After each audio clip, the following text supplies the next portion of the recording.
अस्सलाम वालेकुम viewers, welcome to my channel. कैसे हैं आप सब लोग? उम्मीद करती हूँ सब लोग खैरियत से होंगे। आज की रेसिपी है जी करेले गोश्त की। बड़ी ज़बरदस्त रेसिपी है, आपको पसंद आएगी। चलें जी स्टार्ट करते हैं। एक कढ़ाई में मैंने 7 to 8 टेबलस्पून ऑयल लिया है। ऑयल के गर्म होने का मैंने वेट किया। ऑयल गर्म हो गया, अब इसमें मैंने प्याज ऐड कर दिए। ये 2 स्मॉल साइज़ के चॉप प्याज थे। प्याज मेरे हल्के ब्राउन हुए हैं तो मैंने इसमें 1 चम्मच भर के अदरक लहसुन का पेस्ट ऐड किया है। जैसे इसकी भुनाई हो जाएगी मैं इसके अंदर ये देखें चिकन ऐड कर रही हूँ। चिकन मेरे पास था 1.5 पाव चिकन था मेरे पास। चिकन जैसे ही अपना कलर चेंज कर लेगा इसमें मैंने टमाटर ऐड कर देना है। टमाटर की नरम होने के बाद जो है हम इसमें ये मसाले ऐड करेंगे। इसकी जो क्वांटिटी है वो मैं ऊपर लिख रही हूँ, आप देख सकते हैं। और आपने फिर इसमें शामिल कर देना है और मिसालों को अच्छी तरह भून लेना है। जितना अच्छा मिसाला भूनेंगे उतनी ही अच्छी आपकी हांडी का टेस्ट आएगा।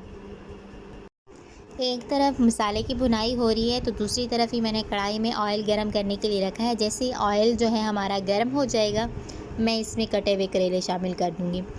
ये मेरे पास आधा किलो करेले थे जिनको मैंने नमक लगा के रख दिया था कट करके। अब जो मैं इसे अच्छी तरह वॉश कर लिया है, मैं जितना अच्छी तरह वॉश करेंगे उतना ही ज़्यादा करेलों का टेस्ट अच्छा आएगा। ये मेरे पास ऑयल गर्म हुआ, मैंने इसमें करेले जो हैं वो शामिल कर दिए। सारे जो करेले हैं मैं इसमें शामिल कर दूँगी। ये जी मैंने सारे करेले इसमें शामिल कर दिए हैं। अब मैं इनके गोल्डन ब्राउन होने का वेट करूँगी। ये जी मेरे पास गोल्डन ब्राउन हो चुके हैं। आपने इनको ज़्यादा जलाना नहीं है, ज़्यादा कुक नहीं करना। जब ये इस तरह अपना कलर चेंज कर लेंगे तो आपने जो है इनको निकाल लेना है। ये मैंने इनको प्लेट में निकाल। मसाले की जो है भुनाई अच्छी तरह हो गया, ऑयल इसमें से अलहदा हो गया। अब इसमें मैं करेले शामिल कर दूंगी।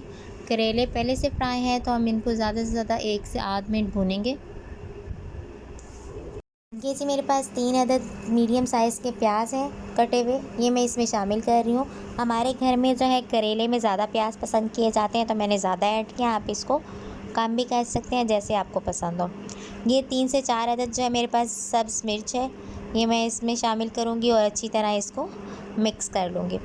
अब जो है मैं अपने जो करेले हैं उनको भाप में रखूँगी ताकि जो प्याज हैं वो नरम हो जाए। जैसे प्याज नरम होंगे हमारे पास जो है हमारी हांडी जो हो जाएगी रेडी हो जाएगी। ये जी प्याज नरम हो चुके हैं। अब इसमें मैं हरा धनिया कट करके जो है इसमें शामिल कर दूँगी। हरा धनिया शामिल करने के बाद जो है मैं इसको 1 मिनट के लिए फिर भाप में रखूँगी। जी चिकन करेला हांडी जो है हमारी वो तैयार है। आप इस तरीके से इसको ट्राई कीजिएगा, आप देखिएगा आपके करेले कितने ज़बरदस्त बनेंगे और ये बिल्कुल भी कड़वे नहीं होंगे। जिन्हें कड़वे करेले नहीं पसंद वो उनके लिए ये रेसिपी बेस्ट है।